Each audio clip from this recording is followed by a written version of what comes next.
I need to tell you something that's been keeping me up at night for the last 72 hours. 3i Atlas just transmitted a signal.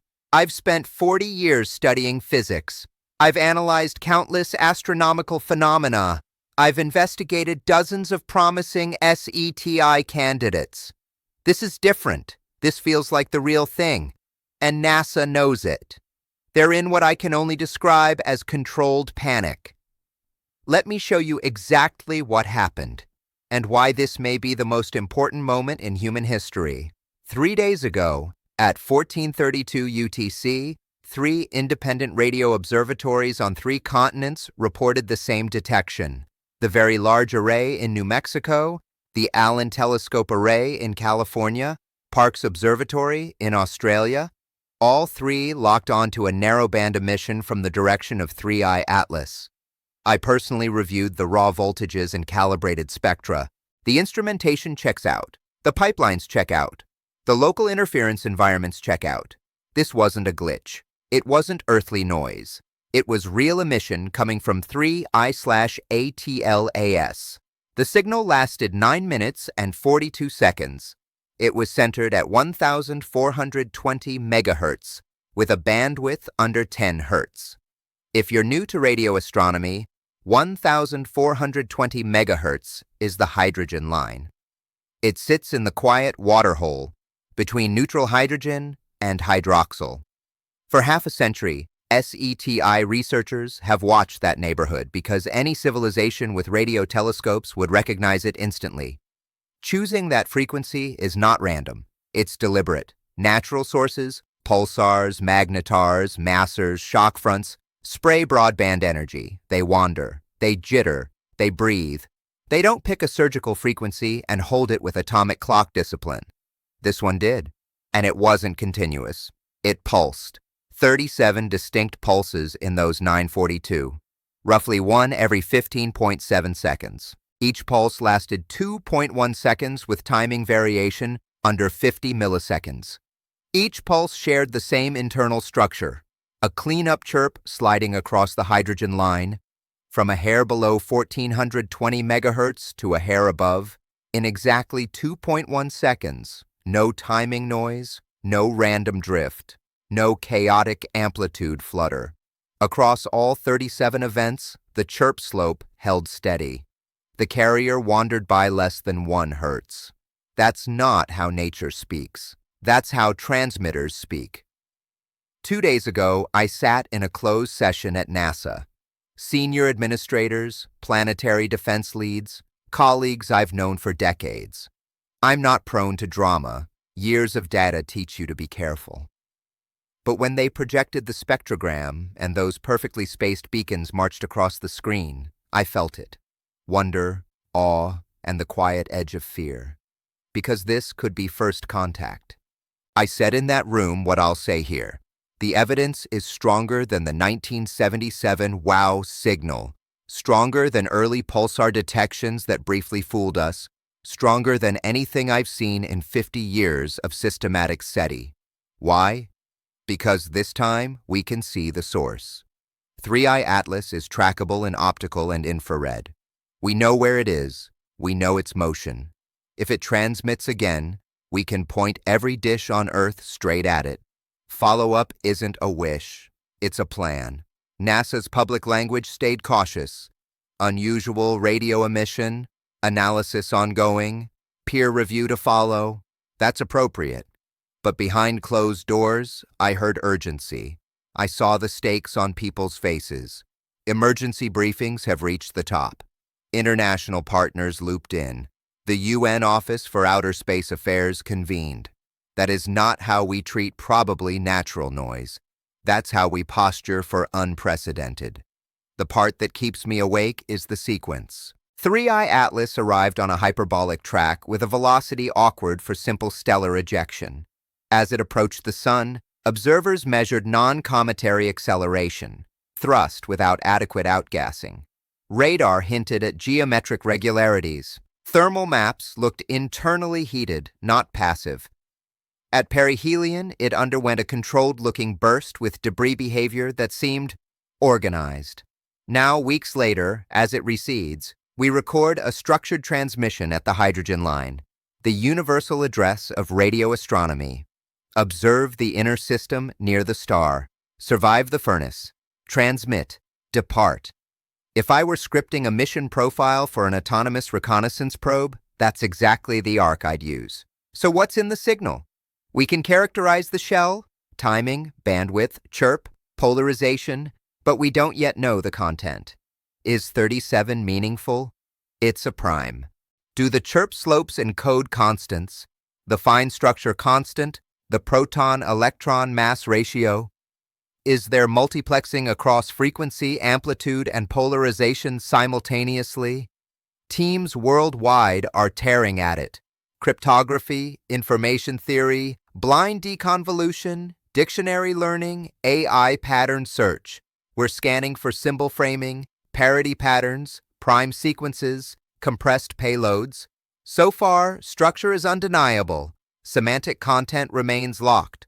But we're only 3 days in. Rigor takes time. Here's the unsettling possibility I have to say out loud. What if it's a warning? If a survey probe detects a threat we've missed, a dark impactor, an unusual solar cascade, something outside our models, the ethical response is to warn us. We warn across oceans. We warn across borders. Why wouldn't a mature civilization warn across the stars? The nightmare scenario is a warning we cannot decode. We'd know the fire alarm is ringing, but not which door is hot. We've checked our standard dashboards. Near-Earth objects, nominal. Solar activity, within expected cycle bounds. Cosmic ray flux, ordinary background. Other interstellar intruders, none besides Atlas. Maybe we're not watching the right parameter. Maybe the timescale is longer than our alert horizons. Maybe the physics is something we haven't learned yet. There's a gentler reading too, and it moves me when I let it. Maybe it's not a warning, maybe it's an announcement. We were here, we observed. You are not alone. We're moving on. That single truth would recast every story we tell about ourselves. Let's talk capabilities implied by the transmission. At approximately 138 million kilometers, to be this clear at 1,420 megahertz, if the signal were isotropic, you'd need megawatts of RF power, a deep space energy budget beyond anything we've flown. If it's beamed, the power drops dramatically, but that demands exquisite pointing and a precise ephemeris for Earth. Either way, it screams engineering. Frequency stability within a hertz over nearly 10 minutes is 1 in a billion control. That's atomic clock territory. Rubidium, cesium, hydrogen massers. We know how hard that is. Polarization analysis shows right-hand circular at 95% purity. Natural sources can polarize, but maintaining that purity across a chirp is the signature of a designed radiator. Now stack these: surgical frequency, hydrogen line, sub-10 Hz channel, 37 identical upchirped pulses, atomic clock stability, high polarization purity. This looks less like geology and more like protocol. So, should we respond? Part of me says yes. The explorer in me wants to send primes, a simple geometric grammar, a quiet "we hear you." This could become the conversation that defines our species. But I hear Stephen Hawking's caution in my ear: don't shout into a dark forest. A reply is not background leakage. It's active engagement. Hello, we are here, we are capable, we are listening. That bell cannot be unrung. My advice, the line I argued in those rooms: seek international consensus first. If we reply, begin with acknowledgement only. No biosignatures, no vulnerabilities, no precise coordinates beyond what's already obvious from our star's position. Start in mathematics. Let them pick the next step. Will everyone wait? Realistically, some nation with a powerful transmitter could jump, but they shouldn't. This moment belongs to humanity, not just to whoever gets to a switch first. There is politics. Of course there is. Some governments are pushing for immediate full data release. Others want temporary classification. Some scientists are opening public archives. Others fear misinterpretation or misuse. I've argued for structured public disclosure. Here is what we detected. Here are the raw files and calibration notes. Here is why artificial origin is plausible. Here is how anyone can attempt an independent verification. Here is what we do not know yet. Treat the public like adults. Secrecy breeds conspiracy. Transparency builds trust. Meanwhile, amateurs worldwide are pointing dishes and building hydrogen line receivers overnight. Some claim tentative redetections. Good. More eyes, more data. If 3I/ATLAS transmits again, 100 independent confirmations will end the argument. That's science at its best. Open, replicated, relentless. Even before this signal, Atlas was a problem for our models.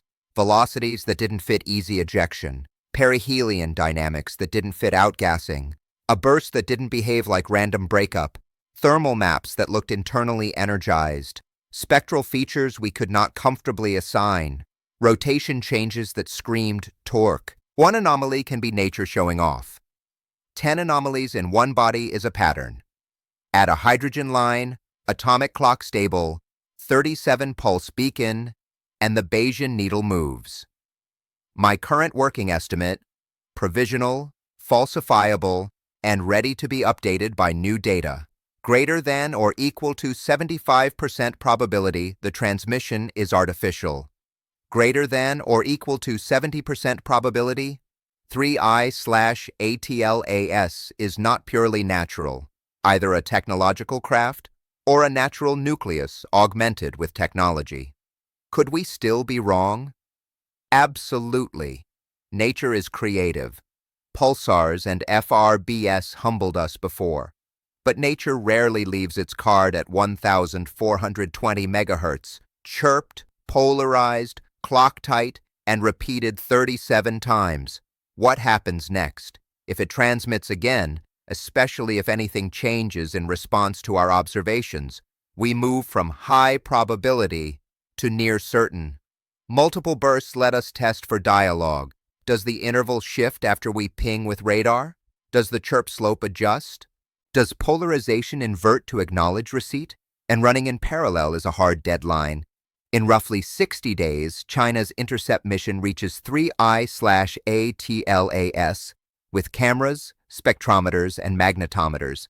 Up close, we will see seams or stones, panels or pebbles. Either answer rewrites textbooks, in physics or in history. This, by the way, is the source of NASA's panic, not fear of invasion, fear of making the wrong call under global scrutiny. How do you announce first contact without breaking the world? How do you coordinate a reply across governments that barely coordinate climate policy? How do you choose between silence and hello when both choices echo for centuries?